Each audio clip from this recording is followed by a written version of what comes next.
Meu nome é Marcelo Knebel e o nosso grupo é composto por mim, pelo Matheus e pelo Thiago. O nosso trabalho para essa cadeira de Física de Partículas é sobre oscilação de neutrinos. O que são neutrinos? A existência do neutrino foi postulada por Wolfgang Pauli em 1930. Na época surgiu um problema em que parecia que a energia e o momento angular não eram conservados no decaimento beta. Com isso, Pauli sugeriu a existência de uma partícula neutra e não interativa com a matéria que era emitida no decaimento, mantendo as leis de conservação. Os neutrinos são partículas subatômicas fundamentais que não possuem carga elétrica, com uma massa muito menor que o do elétron.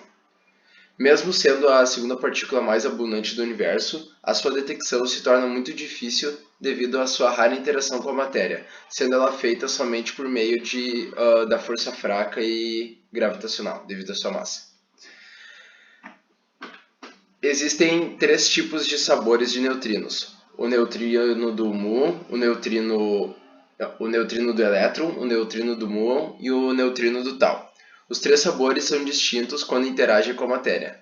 Então, por exemplo, no momento em que o neutrino do muon interage com o alvo, ele produz a partícula muon. O mesmo vale para o neutrino do elétron e o neutrino do tau. Como os neutrinos são detectados?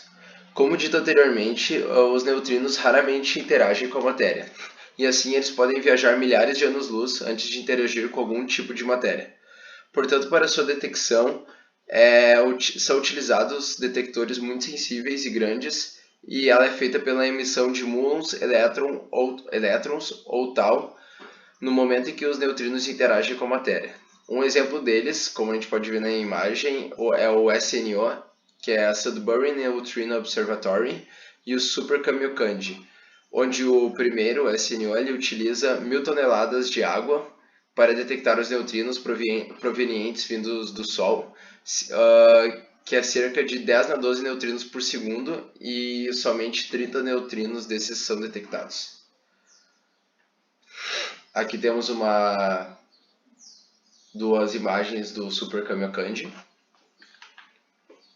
O problema, que ficou conhecido como o problema dos neutrinos solares, ocorreu entre o período de 1960 e 2001 devido à diferença entre o fluxo de neutrinos vindos do Sol medidos da Terra ser muito menor do que os modelos teóricos prediziam.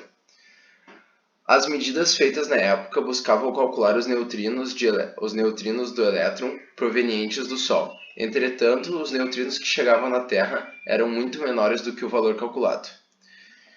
Esse problema foi só resolvido no ano de 2001 com a comprovação da oscilação de neutrinos graças aos resultados obtidos do Observatório de Neutrinos de Sudbury, ou SNO, fazendo uso do efeito de Cherenkov para a detecção desses neutrinos.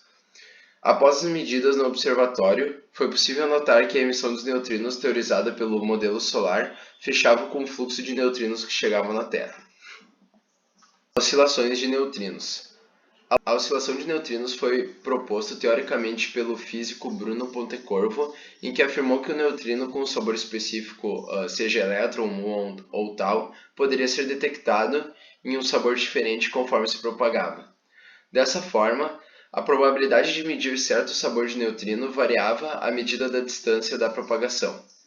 Além disso, a oscilação de neutrinos implica que o neutrino possui uma massa diferente de zero. Após anos de pesquisa, foi comprovada a oscilação de neutrinos pelos experimentos no observatório Sudbury e Super Kamiokande mostrado anteriormente. Em 2015, Takaaki Kajita e Arthur Bruce MacDonald foram agraciados com o Prêmio Nobel por suas descobertas.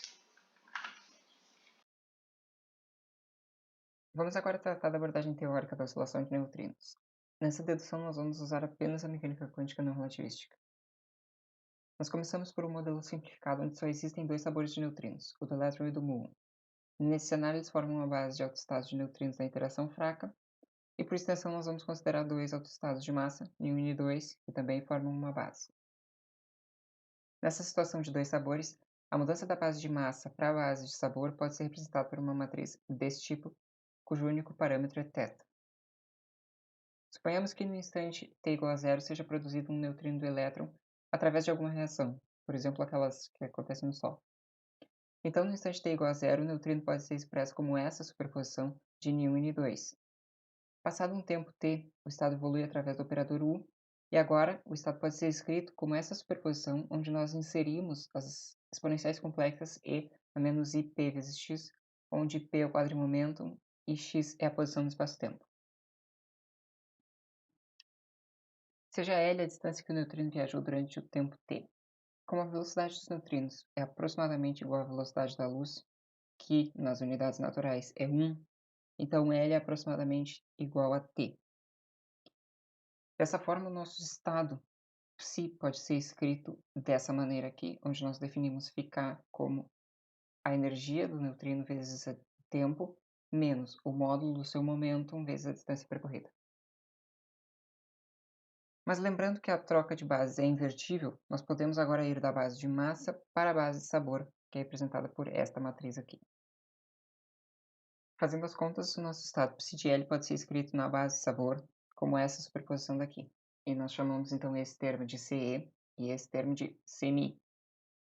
Eles representam, obviamente, as amplitudes de probabilidade de se medir o neutrino do elétron e o neutrino do muon, respectivamente.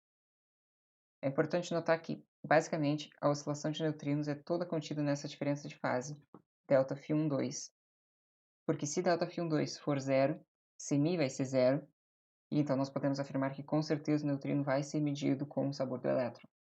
Ou seja, a probabilidade de medir o neutrino do muon é o módulo de CMI ao quadrado, que é igual ao seno de 2 vezes θ ao quadrado, vezes o seno ao quadrado da metade dessa diferença de fase. Obviamente, a probabilidade de medir o neutrino do elétron é 1 menos a probabilidade de medir o neutrino do muon. Se P1 igual a P2, ou seja, os momentos dos autoestados de massa são iguais, então a diferença de fase depende só da diferença da energia vezes o tempo. Fazendo a aproximação de que o momento é muito maior do que a massa, lembrando que nós estamos usando unidades naturais, nós ficamos com essa expressão para energia. Essa aproximação do momento é razoável porque nós sabemos que os neutrinos viajam com velocidades muito próximas de c. Substituindo essa expressão da energia, nós temos então que a diferença de fase pode ser escrita dessa maneira, onde novamente nós temos a aproximação que t é aproximadamente L. Vale notar ainda que um resultado análogo valeria se nós considerássemos que as velocidades de N1 e N2 são iguais, ou ainda que as energias são iguais. Mas essa aproximação não é completamente justa, porque se N1 e N2 se propagam com velocidades diferentes, então depois do tempo t, eles vão ter percorrido distâncias diferentes. Para contornar isso, pode-se fazer um tratamento por pacotes de onda, mas isso foge um pouco do escopo desse trabalho. Agora, antes de prosseguir, nós precisamos notar que esse resultado é muito importante. Por quê? Eu já tinha dito antes que a oscilação de neutrinos ela depende basicamente só dessa diferença de fase ΔΦ12. E aqui o que eu estou mostrando é que essa diferença de fase ela depende da diferença do quadrado das massas. Ou seja, se os atestados de massa de neutrinos tivessem as mesmas massas, essa diferença de fase seria nula, então não haveria oscilação de neutrinos. Portanto, como nós sabemos que existe a oscilação de neutrinos, nós já podemos concluir que os estados de massa de neutrinos têm massas diferentes. Feita essa discussão sobre a oscilação de neutrinos no caso de dois sabores, nós já temos uma boa ideia da física por trás do processo. Basta então generalizar o formalismo por caso de três sabores. E nesse caso, a transformação das bases de massa e de sabor tem que ser representada por uma matriz 3x3, ortogonal e unitária. E nós vamos supor de novo que no instante t igual a zero é produzido um neutrino do elétron. Em termos dos autoestados de massa, nós ficamos com esse somatório aqui. E aplicando o operador de evolução temporal, nós vemos que no instante t qualquer o estado descrito por este outro somatório aqui. Logo, a probabilidade de medir um neutrino de sabor L é igual a este termo daqui, que é igual ao quadrado do módulo da projeção do nosso estado φ de xt no estado de sabor L. No caso concreto, a probabilidade de medir o neutrino do elétron é descrita por essa expressão daqui, onde nós temos dependência de três termos do tipo φj menos φi. De novo, nós vemos que a oscilação de neutrinos depende da diferença das massas dos autoestados Nj. Através de medidas experimentais cosmológicas recentes da estrutura em larga escala do universo, é possível deduzir que a soma das massas dos autoestados νJ é menor do que 1 elétron-volt. Isso é muito menor do que a massa do elétron, que é aproximadamente meio gigaelectronvolts. E o elétron é o lepton mais leve, além dos neutrinos. Os experimentos mais recentes de neutrinos também nos dão informações sobre a diferença das massas. Mas notem que os experimentos só dizem a diferença absoluta entre a massa do Ni3 e a massa do Ni2. Ou seja, nós não sabemos ainda qual delas é maior. Então, vamos agora analisar computacionalmente a oscilação de neutrinos através de um algoritmo desenvolvido em um paper do Maurício Bustamante. Nesse artigo, o autor desenvolve um algoritmo que consegue calcular a probabilidade de detectarmos cada sabor de neutrino, pode ser para 2 ou para 3 sabores. No nosso caso, nós vamos utilizar apenas 3 sabores, que são então o neutrino do elétron, o neutrino do muon e o neutrino do tau. E vamos ainda considerar duas aproximações. A primeira é que o nosso hamiltoniano é independente do tempo, e a segunda é que estamos tratando de um sistema fechado, ou seja, a soma da probabilidade associada à detecção de cada um desses sabores tem que sempre somar 1. Então, o cerne desse algoritmo desenvolvido pelo Maurício está em não diagonalizar o hamiltoniano da maneira conhecida, porque acaba sendo muito custoso computacionalmente, e o que a gente acaba fazendo é usando o método de Thome, Olson e Hakan-Snellman, que consiste em expandir o hamiltoniano nas matrizes de Gelman, que são as matrizes de Pauli para 3 dimensões, utilizando uma álgebra bem avançada, como o teorema de Cayley-Hamilton, passando então de uma matriz n para n para um polinômio de grau n-1, e usamos as invariantes do grupo especial 3 para calcular os coeficientes dessa expansão exponencial, que foi feita no passo 1. Feito isso, nós podemos aplicar então o operador temporal nessa expansão e já temos o resultado pronto. E acaba não foi preciso inverter a matriz para calcular a diagonalização. Então aqui tem um esquema de como o algoritmo funciona sem explicar certinho cada passo.